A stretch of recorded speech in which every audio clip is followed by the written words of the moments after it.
All right, I'm going to give everybody a moment to log in, then we'll get started here. I'm going to share my screen real quick just to show our disclaimer slide. We just have to have that.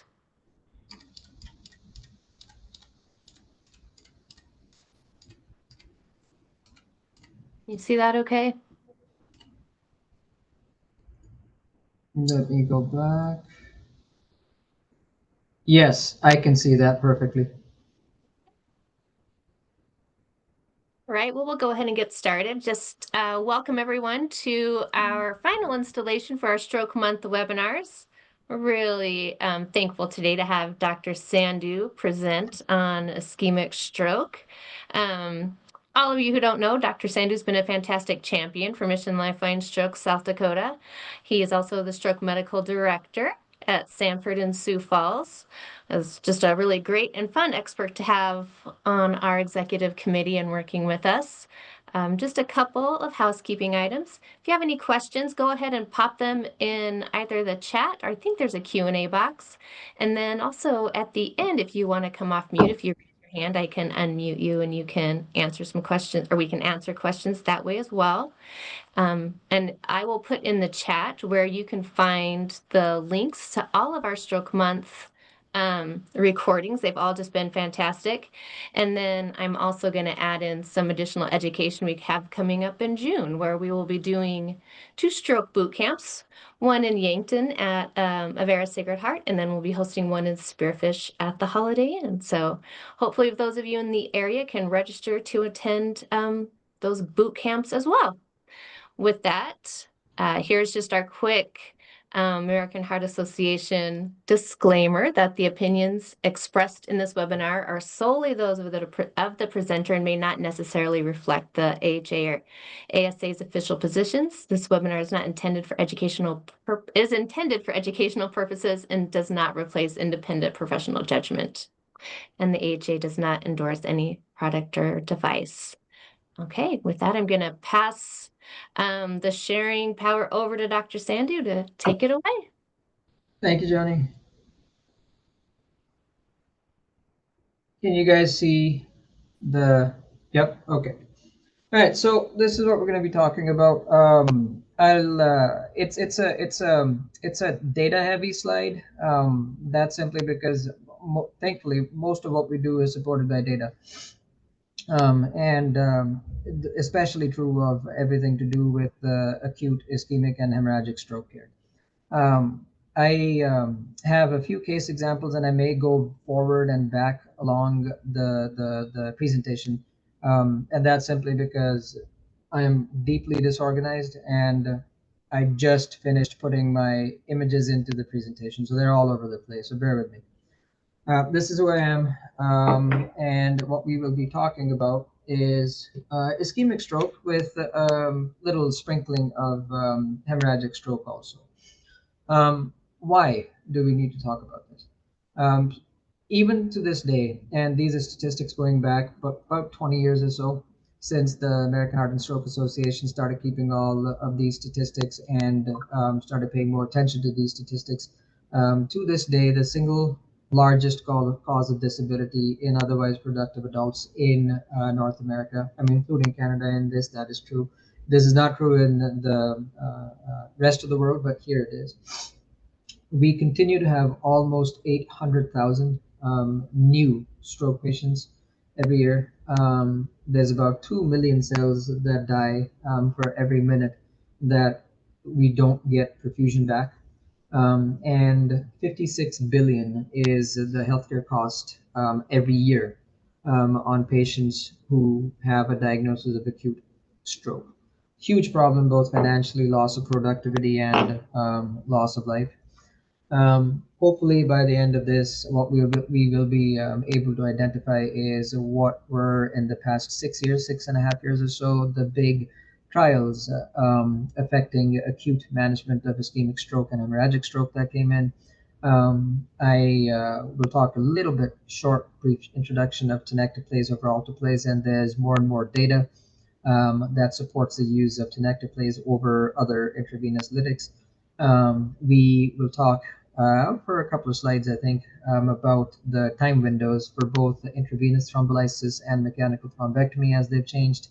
And in relation to that, we'll talk about what imaging guidance I'm talking or referring to, or alluding to, as it pertains to selection of patients on who can and cannot, especially in that extended window, be intervened upon, if you will. And then, if we get time at the end of it to see how these updated patient protocols might look if we were to implement the data that we do now have at our disposal. And this I'm going to skip over because we will discuss all of these things on individual slides, and I'm hoping that we have a few moments after I'm done talking, for a discussion. This is the first of our skips. I'm going to go forward to at least put there. So this was 2 weeks ago, a patient who had come in. They had a dominant hemisphere syndrome. What I mean by that is that it was a 65-year-old gentleman, was at home, and his wife had gone out to run some errands, came back and noted that he was not able to say anything when she talked to him, and also he had this confused, paused, dazed look. She tried to check on him, noticed that not only was he not talking, but also was not moving his right arm. Leg was fine still. Called EMS. EMS assessed him, activated him as a stroke in the field. Therefore, we had pre-notification of this gentleman's coming in, and the team was ready to see him in the hospital. In the emergency room, he underwent a clinical examination. NIH was about 22, I think, or 23. He got points for all of the orientation, command, and aphasia questions. He got points for facial weakness, severe arm weakness, minor leg weakness, and he underwent head CT and a CTA. I purposely didn't include those images on here because, again, we're not reviewing CTs and CTAs, which we've used now for 60, 70 years in some way, shape, or form for visualizing human vasculature. But the CTA showed that he had a internal carotid artery terminus extending into the middle cerebral artery occlusion on the left, which accounted for all of his deficits. So he got TNK, and again, why not TPA? We'll go to that in a second. And because he was otherwise living at home, completely independent, able person, who now had a large vessel occlusion, this is someone that we went after. We were able to successfully open the vessel up, both the ICA and the MCA. He spent, I think, 3 or 4 days in rehabilitation, and then after that, he was discharged home. The etiology of his stroke was determined to be new onset atrial fibrillation. He was then placed on Eliquis, 5 milligrams twice a day as secondary prevention, not to be stopped indefinitely unless there's a major hemorrhage or a operation, a surgery that needed to be done. So what we're looking at here, can you guys see my mouse as I move it? No, No? nope. Oh, yes, Ah, yes, I did see it. Yeah, yes. Okay, yeah. good. So all of these knobbly bits are the thrombus that was pulled out of the ICA and the MCA. This is just a scalpel, and these are 1 centimeter measurements. So this is about a 3 centimeter long clot, which is a little over an inch. And this is the device that we use to pull this back. The white tapered part of this device is the navigation catheter. And this darker grayish banded part, if you will, is the actual tube, which had which had suctioned this clot into it and was used to pull the clot out. As you see, it's in 3 separate pieces. It took us 3 different attempts at this thrombus to pull all of it out. And why I have this up now is that this is something This combination of devices, which the name of this is the free climb tensing system. And Tenzing is the name of the Sherpa who did the first successful human ascent of Mount Everest back in the 1970s, I think it was. That's what the name takes. That's what they gave the name off of. The joke was that this can go anywhere, even to the top of Mount Everest. Why I'm harping on about this is that these are devices and techniques and tools that we did not have at our disposal even 5 years ago. And how does this help us do things that we want to do to these patients, for these patients? That just this little white part with black bands on it means the difference of several minutes of getting this vessel reopened, and also cuts out multiple moving parts in the equipment that we use to open these vessels, which again cuts down time. And also, the less moving parts you have, the less chances of something malfunctioning or of me causing a complication. This, like I said, is something that we've only had at our disposal for about 4 or 5 years. And this now, at least for me, is my go-to system for doing mechanical thrombectomies in a vessel that's large enough to accommodate this catheter.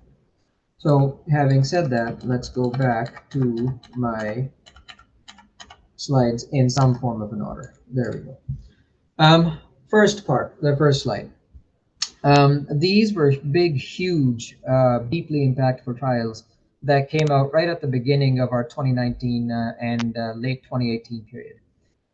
Both trials said the same thing. Dawn and Diffuse are acronyms. I'm not going to bore you guys with what those mean. But these were used in the case of Diffuse to extend the window for mechanical intervention for clot retrieval to 16 hours, and in the case of Dawn, up to 24 hours post symptom onset. Why is this important?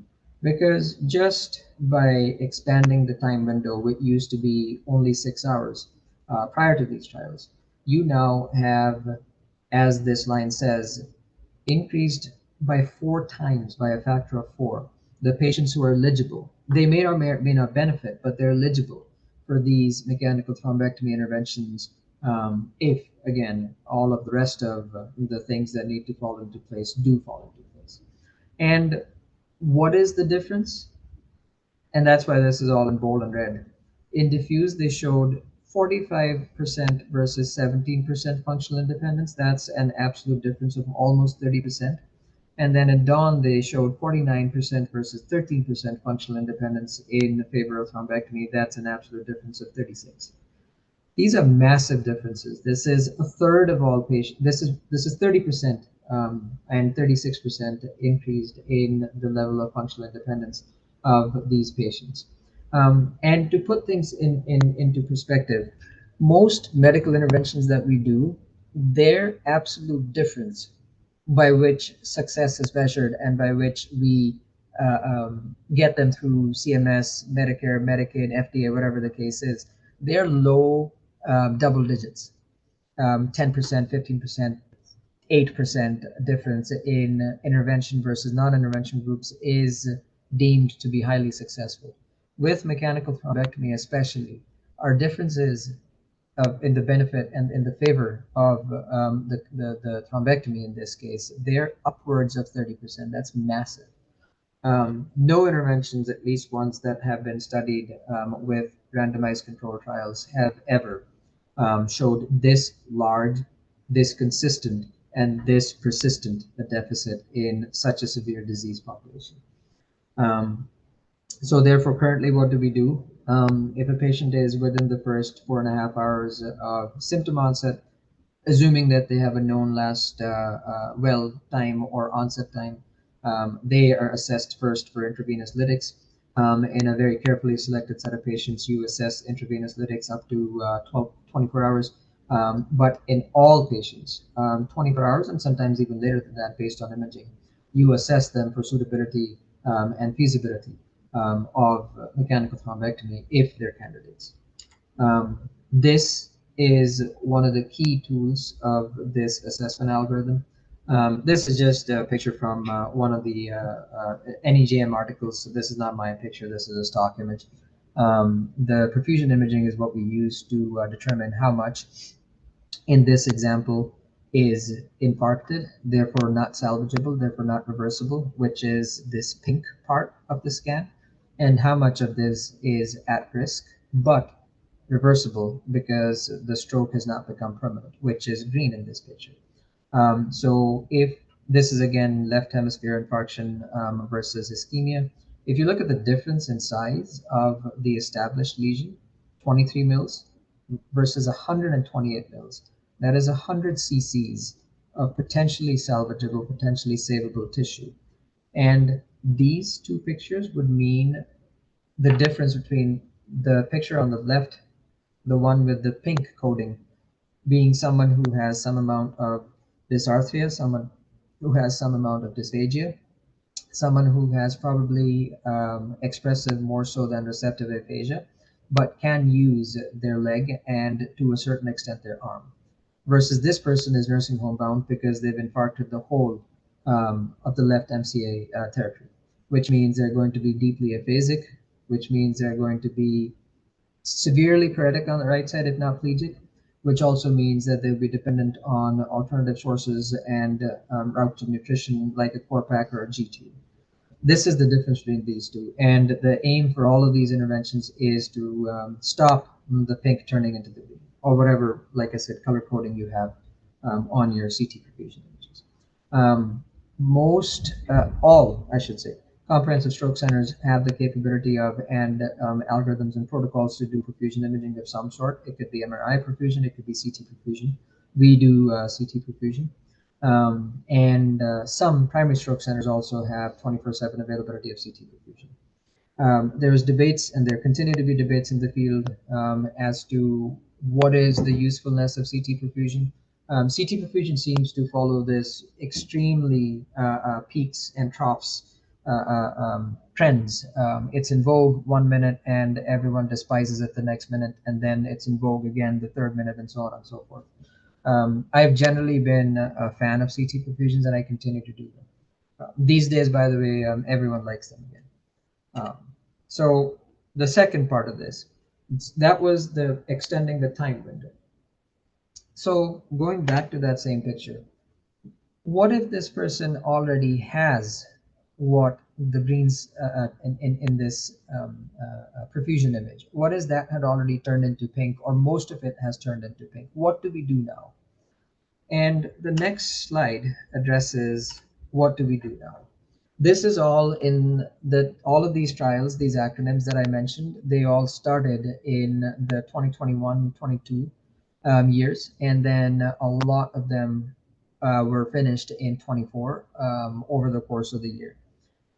All of these are looking at whether thrombectomy, if there is a large vessel occlusion, is useful if a patient already has a medium or large established infarct on a CAT scan. The trials that I have listed here, they differ slightly as to what's considered a medium or a large infarct, but suffice it to say that before these trials, a lot of us would not have taken this patient, the one who has the infarct similar to, if not exactly the same as the green parts of this picture. All of us would have taken, well, almost all of us would have taken patients who had no more than the pink stroke. Very few of us would have taken people who had the green stroke.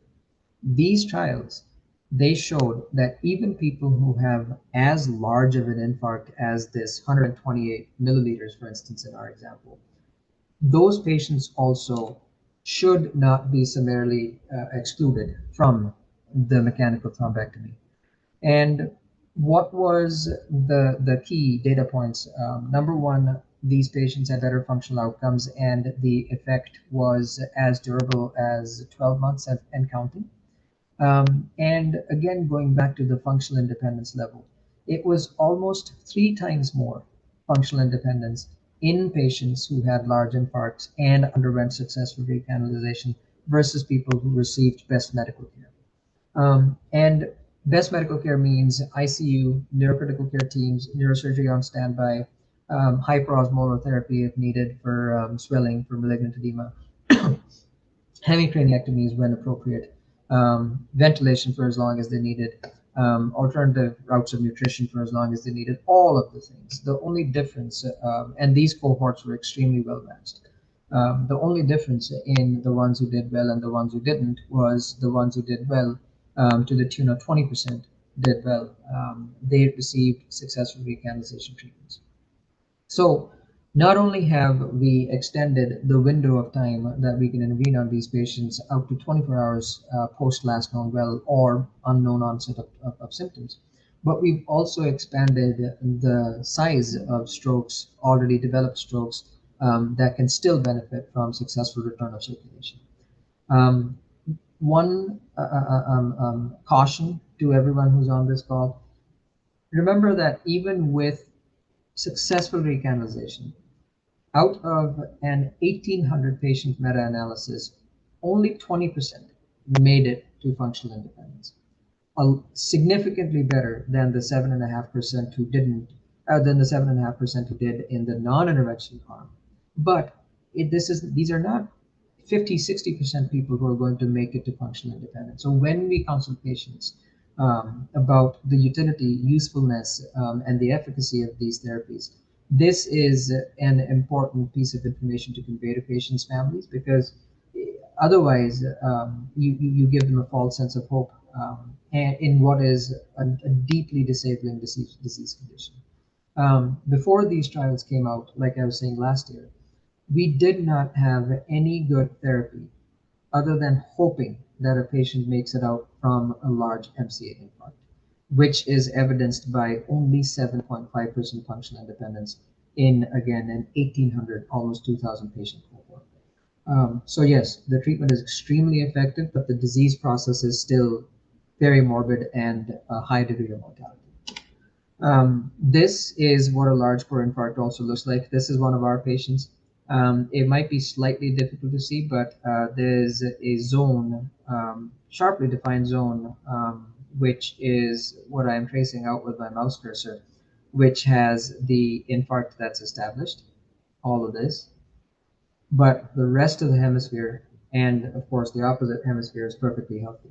So this is someone that we did take to the lab, did recanalize, and they did spend a good 6 weeks in rehabilitation. But after that, with assistive devices, this patient was able to return home and live with family rather than be nursing home or not even make it out of the hospital. Coming to the tenecteplase versus the alteplase discussion that we alluded to at the beginning of this talk. This is one of the two trials. This Extend IA-TNK trial. There's another trial that basically said the same thing. And what both trials said, which prompted the American Heart and American Stroke Association to issue not a formal full guideline update, but at least a statement saying that tenecteplase is the way to go, because that's how much benefit the tenecteplase arm had shown over alteplase.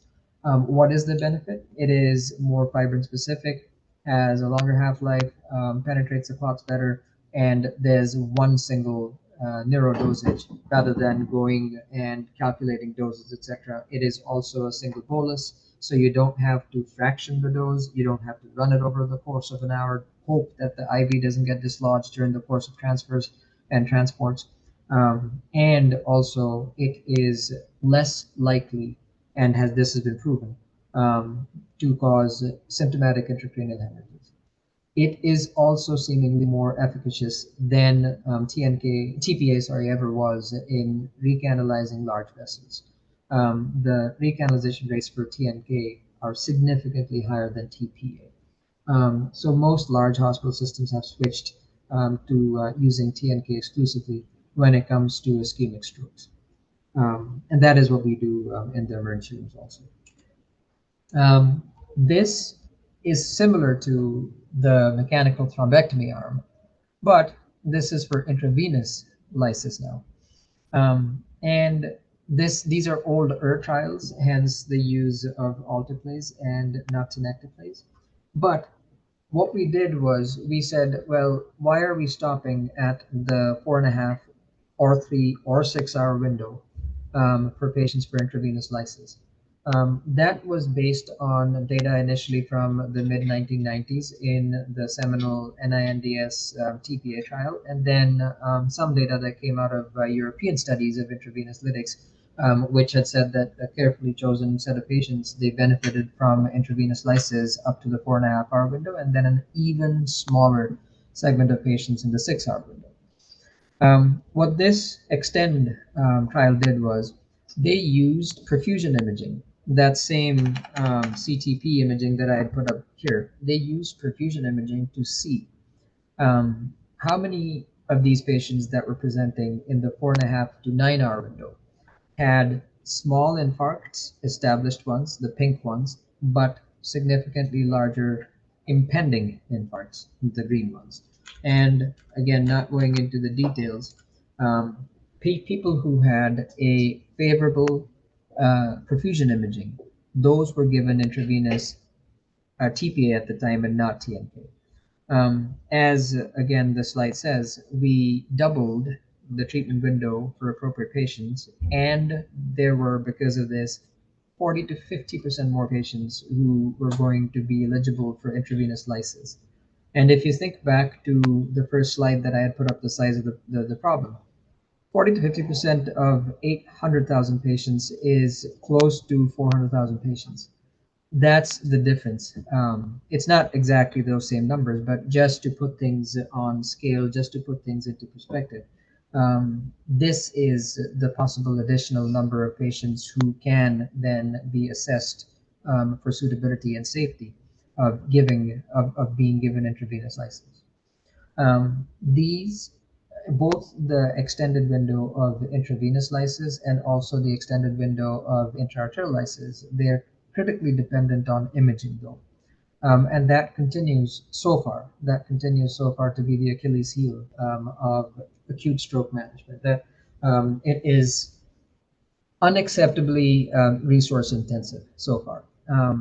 And there's things that we're trying to do in the industry, in the academic world, to try and improve and make it easier to get better patient selection without having to resort to these imaging modalities and protocols and equipments, which are expensive, which need appropriately trained technicians, cooperative patients to a certain extent, and a whole host of things that have to happen in order for them to be used as extensively as they would need to be used.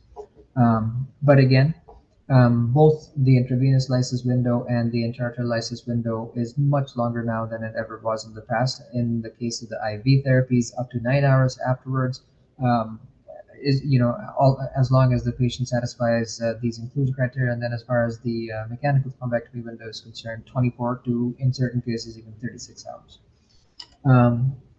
This is the evidence which we used to justify expanding the intravenous lysis windows. Again, I am not going to go deep into these studies because they're not pertinent to us. And as you can see, the Dawn and the Diffuse studies were the ones that we referenced to get to this conclusions that the perfusion imaging is the way to go, especially if you're looking at anyone who is 4.5 hours out or longer from symptom onset, or doesn't, or we don't know when they were last felt. For instance, in a wake-up stroke. This, I think I'm going to come back to this because I'd rather look at cases and images with you guys. But the general, I'll touch on only the points that are highlighted in red color for this thing.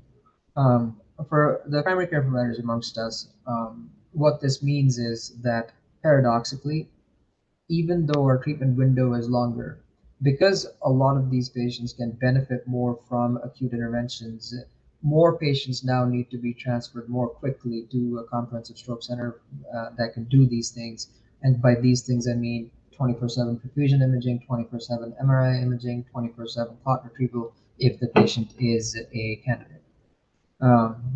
And yeah, the other things, again, we don't need to waste time. For the emergency medicine providers, tenecteplase is becoming stronger for all of the things that we mentioned.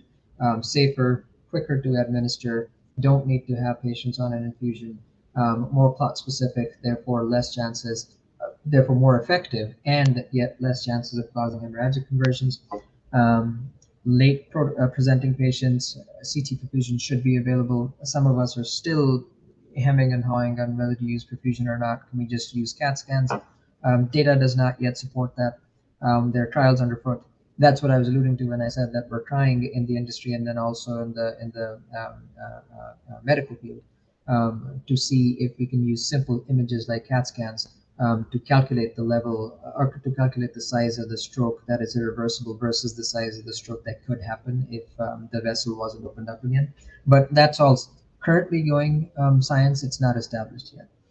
Um, we continue to have as much importance placed on the door to needle times. Again, the quicker you get the vessels open, the quicker and more complete patients recover. That 2 million per minute number that has stood the test of time, despite the fact that we have more and more and more effective therapies, that 2 million number has not shortened. Um, how to shorten that 2 million number is one of the holy grails of acute stroke care. We have tried and tried and tried and tried and failed and failed and failed and failed again. We're still trying to see if we can come up with something which can be administered in the field or in an ambulance, which slows down the rate of damage, that 2 million per minute damage. Um, I'll spend maybe just a couple of seconds on the bullet points on this thing. More and more states like ours, especially, and regions like ours, the Upper Midwest, if you will, are going towards these hub and spoke comprehensive stroke models. There's a couple of things that have helped that process, and both of those things are listed in the two bullet points below. One, because a lot of this expertise and technical equipment is starting to get concentrated in the comprehensive or the advanced thrombectomy capable hospitals. They have 365 24/7 coverage of these things, and the patient recognition, telestroke services, telemedicine services, they have become better and more widely available. Therefore, the initial assessment and triage can be done fairly quickly, no matter where the patient is. And in these cases, the equipment that we use that can run off of just a simple cell service. They don't need heavy wired internet connections because the packaging of this information has become so efficient. And then lastly, this is something that is one of my big, huge to-dos if we can ever get this up and running in a state like South Dakota, is to use mobile stroke units in conjunction with mobile telemedicine, if you will, to get more and more patients to be administered intravenous lysis, at least in the field, so that they don't have to wait to get to me in my emergency room to be given TNK.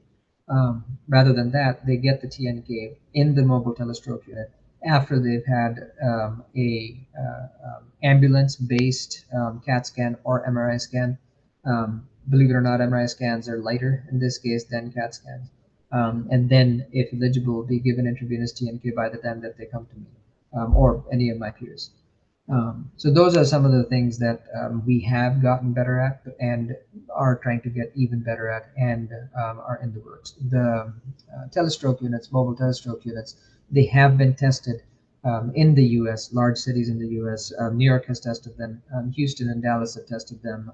L.A. County has tested them. And wherever they've been tested, they've consistently and significantly improved the door to needle times, because you're getting TNK in the field, and because of that, outcomes also, because you are saving a lot of time in the initial transfer stage of these patients. Um, this is the same thing again. In the interest of time, I'm going to skip some of these things. I will spend a minute on this. The traditional metrics that most of us are familiar with are the door to needle times less than 60 minutes, the needle being when TNK or TPA is administered. Door to puncture, that is when do I, for instance, if I'm the interventionist on call, um, get access into the vessel, be it the radial, be it the ulnar, be it the femoral, be it the brachial, whatever vessel you're accessing. which basically is a marker for how long does it take for the patient to hit the door of the hospital, or an emergency room in this case, and to then get to the angiography suite and get the stroke treatment mechanical thrombectomy started. That's what that surrogate is, the door to puncture time. Last known normal to treatment time, again, the sooner you get to this, the better all outcomes for things that we discussed. And the new metrics that are being started to push out are how often are we using perfusion imaging? How many hospitals or patients who are eligible are being given tenecteplase versus TNK? How many of our patients are being intervened upon IV or IA in the extended window? Then functional independence at 90 days, transfer efficiency, telemedicine utilization. Those are some of the new metrics that we're using to see if we're doing a good enough job, or at least a better job than we were doing last year. That brings us to one of the last ones, the last slides, at least text slides, and then I'll move over to the images. Where are we going with this? Again, going back to the holy grail being slowing down the rate of damage, the rate of loss of cells due to ischemia. And that is this neuroprotective agents. We've studied everything from oxygen, magnesium, CGRPs, endothelial growth factor inhibitors, monoclonal antibodies. Nothing yet has worked. Some of the directions that now are being taken is that maybe we do not yet have the chemicals, the pharmaceutical agents yet discovered, but can we do things that are not chemical at all?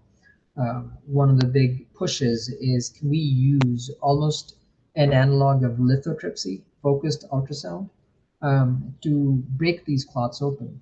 And how are you using ultrasound? Because you might say that, how do you know where the clot is? So how do you know where to aim the probe? What people are doing is that they're just making these helmets. These helmets have tiny little ultrasound transducers all over, so that you don't have to be focused. As long as you can get this helmet, and these are fabric helmets with transducers implanted in them. As long as you can get this helmet on a patient's head, you can turn this thing on, and it'll basically do focused ultrasound lithotripsy and hopefully break the clot open in a timely enough fashion, and save a lot of time at the beginning before the patient gets to any sort of a healthcare facility. Um, Ultra early intervention, this feeds back into the mobile telestroke units, in which case you do the intravenous lysis in the field itself. Um, I don't like using the artificial intelligence term, machine learning basically, based algorithms in stroke recognition. And these actually run the gamut from recognizing clinical symptoms, especially when it comes to posterior circulation strokes, which are harder to identify than the other ones, all the way to looking at images.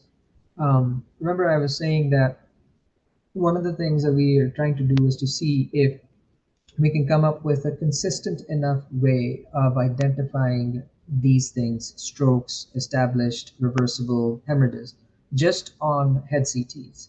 This is a large part of that push. Using machine learning, using brute force learning actually to feed these algorithms tens of thousands of CAT scans, and then seeing if they can come up with an acceptable sensitivity and specificity to be able to put into clinical practice, and therefore not need advanced perfusion imaging. And if we can show this, then you really won't need perfusion imaging. You would only need a CAT scan in an ambulance that could be sent to the patient instead of the patient being brought to the CT scanner. Thrombectomy window extension beyond 24 hours, that's all dependent on the first three themselves. But this is technically possible, this is feasible, we do this, I do this, depending on what my perfusion imaging shows. The wearable stroke detection device is very similar to your Apple Watches and Samsung and Google Watches being given FDA clearance to act as detectors of AFib. Very similar to that. Nothing that's in market yet. Most of it is in the bench stages. Robotic thrombectomy systems, they're already being used. in countries like Canada, where they have a few very large cities, but even larger distances between those cities. So you can't have a physician at all of these small hospitals. But because of cardiology care, they do have the imaging equipment and the basic catheters. So similar to, let's say, the Da Vinci, in which the surgeon doesn't have to be in the same room, they can be operating off the table outside of the room. We have robotic systems similar to the Da Vinci, in which case people have done mechanical thrombectomies um, on a patient on one coast of Canada, a physician on the opposite coast of Canada, for instance. The Europeans are doing this also, so this is a matter of when this comes into being and not if it comes into being. Point of care biomarkers that feeds back into the neuroprotective strategies. What this is twofold. One, with biomarkers, easy lab test rather than a bulky, difficult to operate imaging. Can you identify a stroke? Can you identify a hemorrhagic stroke? And can you identify the severity of the stroke? There was recently some encouraging information that came out with NF proteins, but it's not, again, enough that guidelines are going to change if we're going to suddenly start using this as an established marker. Prevention, it's always been better than cure, but it's no fun, so therefore we won't waste time on it. These are the take-home messages. I'll leave this slide up at the end, but now let's look at a few simple basic images. This, for instance, was a patient with ruptured aneurysm. I included this simply because it includes multiple different modalities that we fix some of these things with. This is the structure which was the aneurysm that caused the bleeding. This tangle that sits in the vessel is a coil.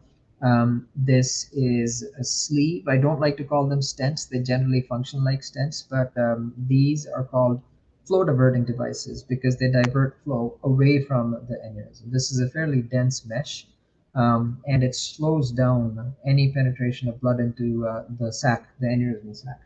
And once it's done that for long enough, normal endothelium starts to get deposited over the opening and therefore completely shuts down the aneurysm. This is the catheter system that we use to deploy the sleeve through, and this really thin wire was the wire on which the sleeve was advanced. The reason I have the catheter passed is that I'm doing something which isn't included in this picture, and I needed to get this catheter through my sleeve.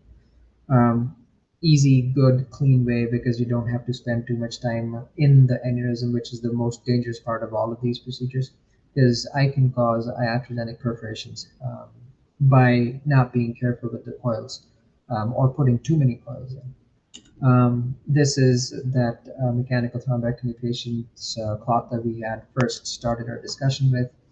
Um, this was another very complex and old case. She came back recently for a diagnostic follow-up. She had presented in 2018 with ruptured aneurysm and subarachnoid hemorrhage at the base of the skull. What we had found was that she had this dysplastic segment in most of the distal vertebrae. Just to get a sense of what we're looking at here, this is the basilar, and this is the basilar. This is the left vertebral, and this is the right vertebral. So after having done images and determining that there was no way to exclusively coil this part of the vessel, we had risked giving this person a right pica, i.e., right cerebellar stroke, at the and that was the cost. And the benefit was that we would at least be able to secure this vessel and this aneurysm. This is one of those which has an extremely high double digit 20 to 40% risk of bleeding again because of how dysplastic this is. So we had sacrificed this vessel. This is the coil mass. I'm not sure how clearly it projects, but this is the coil mass that had blocked this whole aneurysm and the vessel off. And we knew that the basilar was going to continue being supplied by the left vertebral. She's doing actually really well. The only problem that she has is that she's still ataxic, but she's living independently at home with her husband. Um, Riding motorcycle always was a passion of hers, so she still rides one of those tricycles. And as long as she's careful, she can ambulate without walkers at home. Um, and this brings us to the last patient that we're going to discuss today. This is one that I was just doing. These are the pictures that I was putting on my slide. Um, I was going to complete that statement, but then I got distracted. So, what this gentleman presented with was a 71-year-old guy with acute vision changes. And this was his MRI. The vision change that he described was that in his, so this is the left hemisphere, this is the right hemisphere, this is the occipital lobe. In his right hemifield, he was getting distorted vision to the point of missing things in the right hemifield, not completely, but patchy. And the reason for that was because he has a parasagittal occipital going into the parietal lobe infarct. He was found to have neo-onset atrial fibrillation. We said that, it makes sense. The guy has new AFib, and that's why he had his stroke. He, in conjunction to this MRI, though, underwent CTA imaging. CTA imaging showed that this was more than a simple AFib causing stroke type of situation. I'll direct your attention first to the angio image that we did. This is his left internal carotid artery. This is the common. This line is my catheter as I was injecting dye into this to check this out. And as you see, he does have at least a moderate, if not a severe stenosis of the left ICA. You might ask, well, what's the left ICA to do with an occipital stroke? Because generally, in most instances, the left ICA will not supply the occipital lobe. That would be supplied by the PCA, i.e., the posterior cerebral artery. In this guy's case, however, the PCA originates from the ICA. So he most certainly could have had an atheroembolic infarct because of dislodgement of clot from here. That then comes up the internal carotid artery, goes past the posterior communicating, and goes straight into the posterior cerebral. He does not have any supply to the PCAs from the vertebral circulation. So that again now throws into question the whole diagnosis. Was this a cardioembolic stroke or is it an atheroembolic stroke? I haven't yet made my mind up as to which one it is because I don't know what is his burden of AFib. So currently he's hospitalized with continuous cardiac telemetry. I'm waiting on the echocardiogram also to show me how much left atrial cardiac myopathy he has to kind of get a sense of how high is the chance that this is a cardioembolic versus atheroembolic stroke. Oh, but then in addition to that, he also has this very complex set of aneurysms. Um, this is his left internal carotid artery injection. He has these two aneurysms. One of and they're both off of the left anterior cerebral artery. This is the left ACA, the left anterior cerebral. This is the left ACA right there. He has this one crown-shaped aneurysm that points like so, and then he has this boot-shaped aneurysm which is pointing opposite from the crown shape. So that's one, and this is two. So now there's the added wrinkle of somehow fixing these and fixing these before we commit him to lifelong anticoagulation, because both are fairly dysplastic. They're extremely irregular. The smaller one actually has all of these little daughter lobules. And when you see this, these are extremely high risk for bleeding. Um, so this patient has everything. They had the two most common causes of ischemic stroke, i.e. Cardioembolic and atheroembolic, new onset AFib, and heterogeneous moderate stenosis of the ipsilateral ICA. They have the infarct with hemianopia to show for it. And they also have two dysplastic aneurysms in the ACA both of which will eventually need to be fixed. Again, the question that I'm faced with is which one to go after and first, or do I do both of these? And if so, how do I do this? I'll stop here, see what kind of questions you guys have. We only have 10 minutes left. And any suggestions, critiques. But thank you for your attention. I know it was a dense, quick and dirty presentation, but the topic is so vast and diverse that it's hard to condense these things into a 40-minute talk.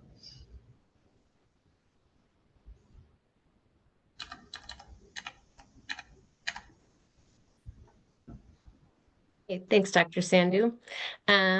I don't see that we have any questions in our chat or Q&A, but if anyone would like to raise their hand or put them in, feel free.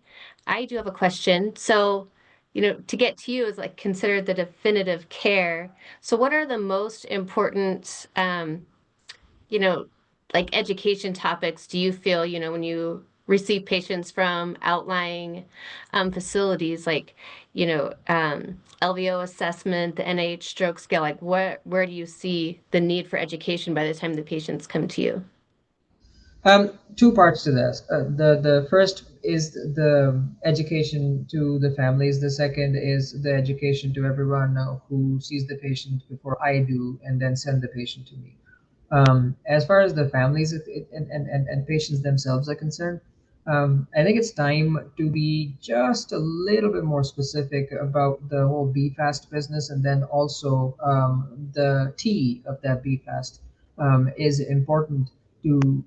And I don't know how the best way of doing this would be to not minimize, not diminish the importance of acting as quickly as possible, but also to tell people that, hey, just because this person woke up with these deficits, with these problems, with these inabilities, doesn't mean that nothing can be done. That we have now tools at our disposal that can, as we saw, significantly improve the odds of return to independent functioning, both by the intravenous and the intraarterial route, as long as 24 and some instances 36 hours after.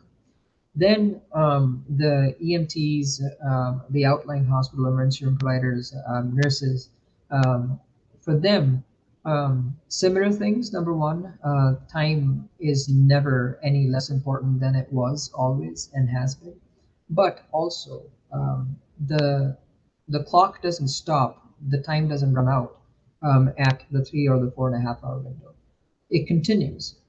And also that if you see a CAT scan that was done, let's take an instance. There's a 75-year-old person who woke up with deficits. Family recognized that this is possibly a stroke, took them to an outlying emergency room. They did a CAT scan, and the CAT scan showed an established infarct, an established stroke. That is not the stopping point anymore. The stopping point is once that CAT scan shows an established infarct. Even before that, once you recognize that there was a difference, most likely caused by an acute ischemic or hemorrhagic process that wasn't there when this person went to bed last night, you call us. Because if there is mismatch in what a person looks like clinically, i.e., the clinical exam is much worse than what the CAT scan suggests, then that is a poor man's perfusion scan. Then your CAT scan is only showing the tip of this iceberg, because there is more damage that can be reversed so that you can limit the size of that infarct to what you saw on the CAT scan and not let it extend to what the patient looks like. So those are the things that need to be critically emphasized. That we have longer windows, we have larger strokes that benefit. We also no longer are limited to interventions only in visibly large vessels.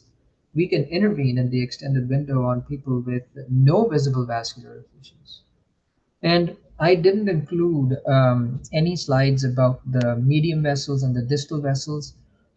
That's simply because that aspect of acute stroke care is muddier today than it was last year, because of a lot of the data that was presented at ISC.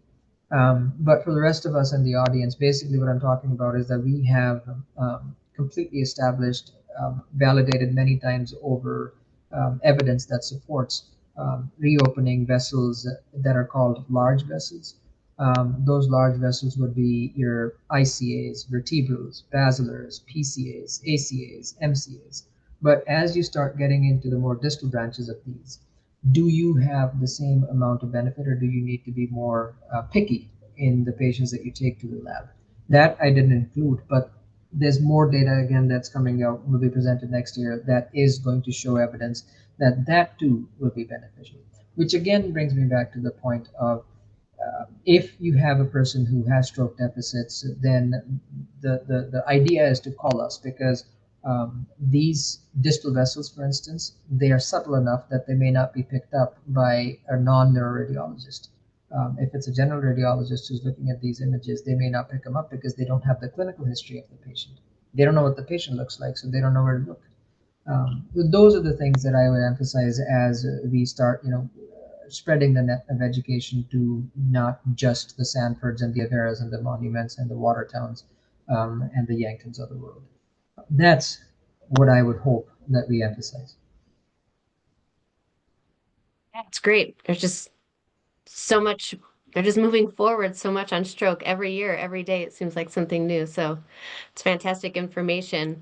Thank you so much for presenting today. I know you've had a really busy morning, so hopefully not quite as busy this afternoon for you, but if anyone has any questions that come up later, feel free to reach out and I can pass them on. And uh, thank you again, Dr. Sandhu. I hope you all have a lovely weekend. Thanks, Joni. Thank you, everyone, for your attention, guys.